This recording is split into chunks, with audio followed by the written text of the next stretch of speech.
être là. Donc la première raison qui peut vous empêcher, je vous l'ai dit, c'est que vous pensez que votre produit, votre service, vos vêtements, vos créations sont plus importantes que vous. D'accord? Vous sous-estimez l'importance de votre rôle dans votre activité. Le deuxième obstacle qui peut vous empêcher de vouloir être visible et de vous mettre en avant, c'est ce côté perfectionnisme. D'accord? Tout doit être parfait et si ça ne l'est pas pour vous, ça veut dire, peut-être pour vous, ça veut dire forcément ça ne sera pas pour nous. Mais vous n'en savez rien puisque vous n'avez pas encore confronté, voilà, ce n'est plus qu'un avis personnel, d'accord? La troisième raison qui peut vous empêcher de vous mettre en avant ou d'être visible, eh bien c'est le retour. Un retour négatif où vous avez peur de justement qu'il n'y ait pas du tout de retour. Donc vous êtes aussi en attente de retour. C'est le retour négatif et c'est pas de retour du tout qui peut vous dire « Oh là là, mais non, je veux pas me mettre en avant parce que si je me montre, bah, forcément on va dire ça, on va penser ça ou autre chose. » Et là, ça fait flipper. Oui, ça fait flipper. Alors que souvent, c'est beaucoup dans nos têtes. Hein. C'est vraiment beaucoup dans nos têtes.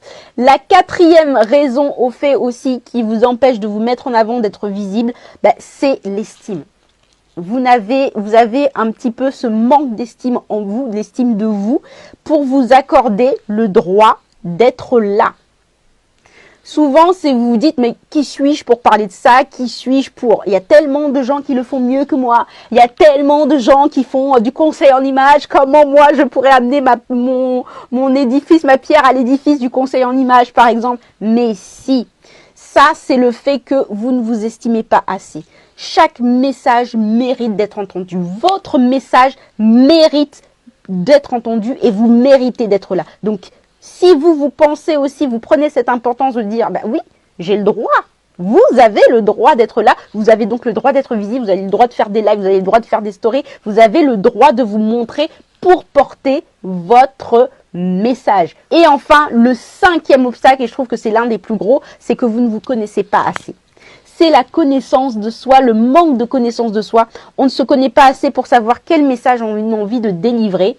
Et souvent, vu qu'on ne sait pas quel message on a envie de délivrer, on ne sait pas quelle image on veut avoir parce que on a un manque de confiance en notre image. Eh bien, ce qui fait que ça entraîne le fait que je ne vais pas avoir envie de me mettre en avant puisque je ne sais même pas déjà ce que j'ai envie de mettre en avant chez moi. Il n'y a rien qui est bien, il n'y a rien qui est intéressant, donc je ne peux pas me mettre en avant. Voilà, c'était les 5 raisons.